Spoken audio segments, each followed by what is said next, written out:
নমস্কার, কেমন আছেন সবাই? রেসিপিজের নতুন একটা রেসিপিতে আপনাদের সকলকে অনেক অনেক স্বাগত জানাই। আজকে করব পমফ্রেট মাছের ঝাল। প্রথমেই নুন, হলুদ আর সর্ষের তেল ভালো করে মাছটার গায়ে মাখিয়ে বেশ কিছুক্ষণ ম্যারিনেট করে রেখে দেবো। আজকে সর্ষে বাটা দিয়ে করছি। অনেকে আমি দেখেছি ঝাল বা টমেটো রসুন বাটা দিয়েও করে, সেটাও খুব ভালো হয়। আজকে সর্ষে বাটা দিয়ে করছি। প্যানে সর্ষের তেল গরম বসিয়ে দিয়েছি, দিয়ে এবার দুটো দুটো করে মাছ ভেজে নেব। আচ্ছা, আপনাদের ওখানে কীরকম বৃষ্টি হচ্ছে আমাকে একটু কমেন্ট করে জানাবেন তো। আমাদের এখানে প্রচণ্ড বৃষ্টি হচ্ছে, টানা বৃষ্টি হচ্ছে না, আধ ঘন্টা 40 মিনিট ধরে বৃষ্টি হচ্ছে, তারপর কিছুক্ষণ থামছে, আবার বৃষ্টি হচ্ছে। তো এরকম মাঝে মাঝে বৃষ্টি নেমে আসছে। এরকম বৃষ্টির দিনে খিচুড়ি মাছ ভাজাই সবথেকে বেশি ভালো লাগে বলুন। কিন্তু মা বললে আজকে ভাত বসে গেছে, মাছের ঝোল ভাতই খেতে হবে, তরকারি কোনোটা ছাড়া যাবে না, আজকে সবটাই খেতে হবে।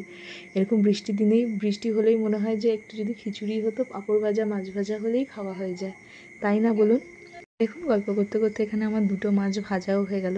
এবার মাছগুলো আমি তুলে থালায় রেখে দিচ্ছি। খুব বেশি কড়া করে লাল লাল ভাজবো না। আর পমফ্রেট মাছ খুব নরম মাছ, তো খুব সাবধানে পাল্টাতে হয়, খুব সাবধানে তুলতে হয়, নয়তো উপর থেকে মাছ ভেঙে যায়। তো প্রথমে দুটো মাছ ভাজা হয়ে গেছে, আবার দুটো মাছ ভাজতে দিয়ে দিয়েছি। একটা দিক ভাজা হয়ে গেছে, আরেকটা দিক ভাজতে দিয়ে দিয়েছি। কীরকম আগুনটা ধরে গেছিলো, একদম ভীষণ ভয় লেগে গেছিলো আমার। আমি তো ভীষণ ভয় পেয়ে গেছিলাম। তারপর মা বললো না না, কিছু না, ওরকম ভাজতে গেলে হতেই পারে। আসলে যে ফ্রাই প্যানটায় মা ভাজছে, সেই ফ্রাই প্যানটা একটু পাতলা হয়ে গেছে, মা বললো। এবার সর্ষেটা বেটে এইভাবে সর্ষে বাটি। প্রথমে সর্ষেটাকে গুঁড়ো করে নিয়ে তারপরে তার মধ্যে জল, স্বাদ মতো নুন, লঙ্কা, কয়েক কোয়া রসুন দিয়েছিলাম, আর সামান্য একটু হলুদ দিয়ে একদম স্মুথ একটা পেস্ট বানিয়ে নিয়েছি।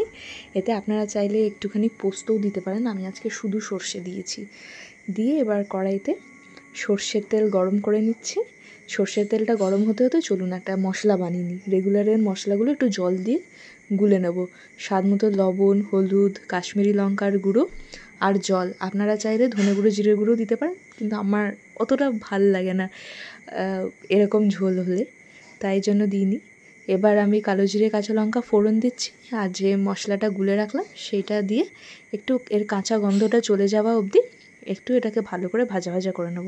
তেল ছেড়ে দিয়েছে, কাঁচা গন্ধ চলে গেছে। এবার সর্ষে বাটাটা এর মধ্যে দিয়ে একদম ভালো করে একটুখানি ভেজে নেবে। এবার সর্ষে দিয়ে তো বেশিক্ষণ নাড়াচাড়া করা যাবে না, একটু শুকিয়ে গেছে, খুব সুন্দর। এবার এর থেকে তেলও ছেড়ে এসছে।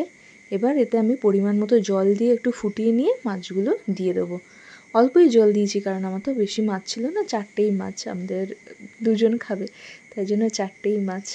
তো এবার এটা একটুখানি ভালো করে ফুটে গেলে, আমার যতটা গ্রেভি লাগবে ততটা এখন হয়ে গেছে ফুটে, উপর থেকে আমি একটুখানি কুচনো ধনেপাতা আর সর্ষের তেল ছড়িয়ে দিচ্ছি। এতে আর কোনো মশলা লাগে না, খুব কম মশলায় একদম দুর্দান্ত স্বাদ হয়। গরম ভাতে পরিবেশন করবেন, খুব ভালো লাগবে। ভালো থাকবেন।